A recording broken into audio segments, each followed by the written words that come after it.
tahun 2022 yang lalu ada sesuatu yang berbeda. Ada seorang anak kecil pengamen jalanan yang berasal dari Banyuwangi nyanyi main istana negara gitu ya. Nyanyi panjenengan apa sampai wong kok ngene tapi pandai. Nah, ini jenengan siapa? Ini orang yang di luar pulau sing duduk wong Jawa ikut menyanyi. Jadi biasanya suasana hari ulang tahun kemerdekaan itu menegangkan, terus kemudian kaku lah. Tetapi ketika Farel ini nyanyi lagu Ojo Dibanding-banding, semuanya ikut berjoget, bahkan Pak Menteri saja ikut menari, gitu ya Bapak Ibu. Karena katanya dangdut ini lagu pemersatu bangsa Indonesia. Nah, ini benar-benar ditunjukkan ketika Farel nyanyi lagu Ojo Dibanding-banding di HUT RI. Berapa ya tahun kemarin Pak? Pokoknya di tahun 2022. Meriah sekali, ramai, cair sekali. Bagaimana orang yang tidak tahu bahasa tetapi dipersatukan dengan musik dangdut. Musik dangdut mempersatukan seluruh bangsa Indonesia dari Sabang sampai Merauke ya. Itu disatukan dengan satu lagu Ojo Dibanding-banding. Semuanya senang.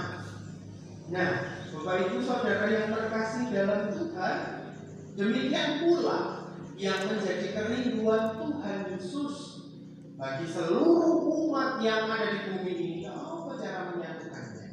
Maka itu yang menjadi doa Yesus bagi seluruh umat percaya di muka bumi di tengah tantangan yang ada. Dalam bacaan Injil hari ini kita bisa memperhatikan bersama-sama bagaimana Yesus berdoa bagi murid-muridnya. Ini peristiwa ini Yesus berdoa sebelum Yesus terangkat ke surga. Gitu nih Bapak Ibu, konteksnya seperti itu. Tuhan Yesus berdoa bagi para muridnya. Ini para murid yang mengikutinya pada waktu itu, bukan ke-12 tetapi banyak. Murid-murid adalah mereka yang mendengarkan dan mengikuti ajaran Yesus. Ini disebut murid-murid. Pada waktu itu sebelum Yesus terangkat ke surga, ia mendoakan murid-muridnya. Apa yang menjadi doa Yesus? Apakah Yesus berdoa supaya para murid juga diangkat bersama-sama ke surga, supaya mereka tidak menderita lagi? Ternyata bukan. Tuhan Yesus berdoa agar murid menikah tidak melepaskan diri dari kesulitan, tetapi mereka tetap berada dalam dunia ini di tengah-tengah pergumulan untuk menjadi garam dan terang dunia. Jadi dengan kata lain, mereka ini bukan menghindar dari dunia ini yang jahat ini, tidak, tetapi mereka harus hadir menggarami, tetapi tidak ikut hadir dan ikut arus. Jadi kalau ada komunitas, kalau dia komunitasnya merusak dan kita hadir terus kita ikut-ikutan merusak, bukan itu yang didoakan oleh Yesus. Yang didoakan oleh Yesus di sini adalah Yesus berdoa supaya murid-murid ini tetap setia di dalam pergumulan hidup, tetap setia dalam perjalanan pengiringannya akan Yesus menjadi garam dan terang dunia, tetapi tidak melebur.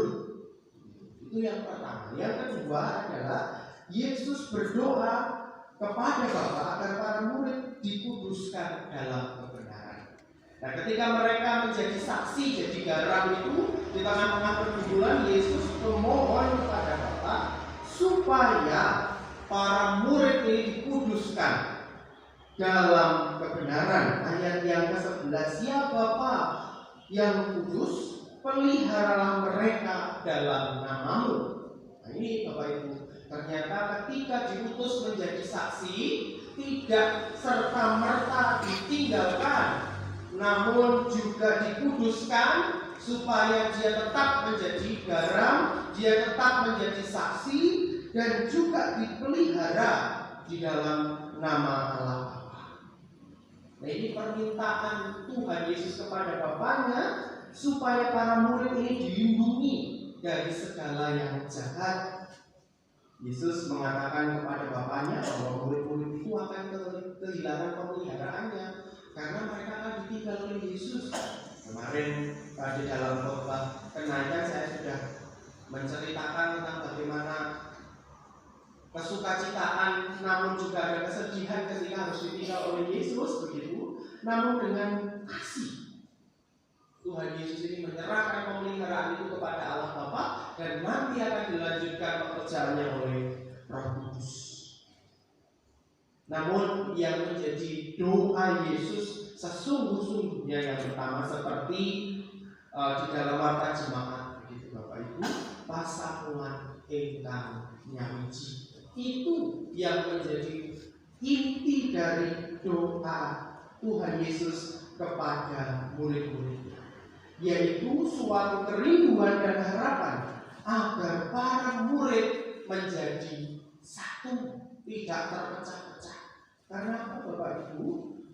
Ya, untuk melawan sesuatu yang jahat menikah perlu kesatuan hati.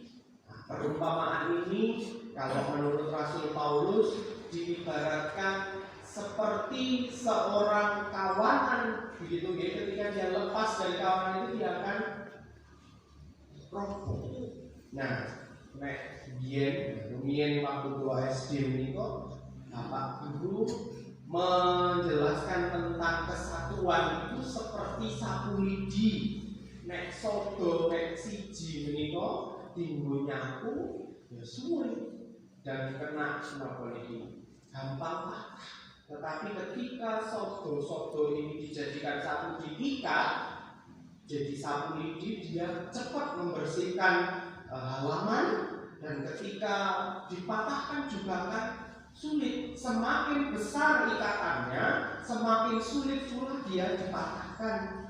Nah, maka dari itu Tuhan Yesus berdoa supaya para murid ini bersatu. Bersatu untuk apa? Apakah bersatu untuk melakukan tindakan yang tidak baik? Ternyata bukan. Tetapi menjadi saksi dan pelayan. Ini yang didoakan oleh Yesus. Kesatuan ini merupakan kerinduan hati Yesus yang paling dalam sebelum dia naik surga, supaya para murid sungguh-sungguh mencerminkan kesatuan. Nah, di sini dikatakan bahwa seperti kita, Bapa dan Anak ini satu.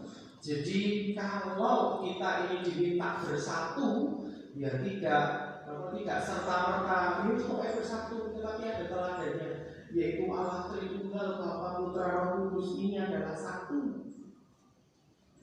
Jadi bagaimana terus kita membangun kesatuan ini? Nah, perintah atau doa harapan Yesus bagi para murid pada waktu itu berlaku juga bagi kita saat hari ini, yang hendak menjadi saksi dan pelayan Kristus di tengah-tengah dunia ini.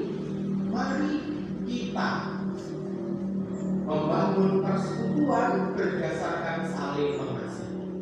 Kalau Farel tadi mempersatukan bangsa Indonesia dengan lagu dangdut tadi, nah kita umat percaya di seluruh dunia ini disatukan dengan kasih Kristus. Itulah yang mempersatukan.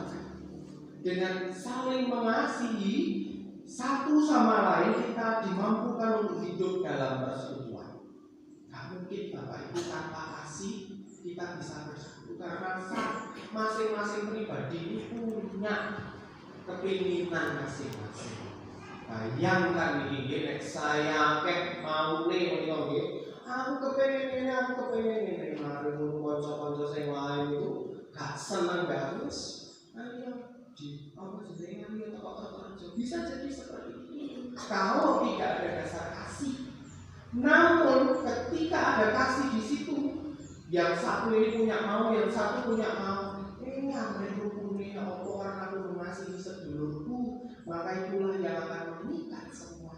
Maka jadi wow, ojo memperhatikan kepentingan yang lain daripada diri saya sendiri, maka kita akan hidup rukun itu pasti ada. Maka untuk mewujudkan apa yang menjadi doa harapan Yesus supaya pasamuan menikah wiji, maka didasari dengan kasih, karena sudah diteladankan oleh Yesus. Kasih Yesus mempersatukan kita semua. Dia yang harusnya tidak disalib, tetapi karena kasihnya bagi manusia, dia rela mati tersalib. Namun demikian juga dengan kehidupan kita, Bapak Ibu, monggo kita bangun persekutuan yang menjadi satu. Kalau satu atau ke seluruh dunia, monggo satu jemaat dulu. Kita bersama-sama bersatu untuk menjadi saksi dan pelayan. Mumpung, saya tekankan lagi, mumpung kita ada di bulan kesaksian dan pelayanan, bersaksi, menjadi saksinya bagaimana sudah diwadahi oleh GKJW dengan kita melaksanakan bulan Kesel. Majelis Jemaat Kertojo akan membagikan sebuah lukisan bagi saudara-saudara kita warga Parimatan yang mereka yang butuhkan. Monggo kita mau melakukan hal itu karena saya mengasihi saudara saya, karena saya punya berkat yang diberikan oleh Tuhan. Saya mau menyisihkannya supaya ditoto oleh majelis jemaat dan nanti dibagikan bagi yang lain. Mari itu kita responi dengan sungguh-sungguh apa yang menjadi doa harapan Yesus, supaya setiap orang menjadi satu. Sama seperti Bapa dan Aku adalah satu, maka seluruh jemaat Tuhan ini adalah satu. Alasannya untuk bersatu itu lain satu saja, yaitu kasih. Mari kita mengasihi sesama kita, maka doa Yesus itu akan terwujud di dalam kehidupan kita sehari-hari, di kehidupan kita berjemaat. Tuhan Yesus memberkati kita. Mari kita mengambil saat itu.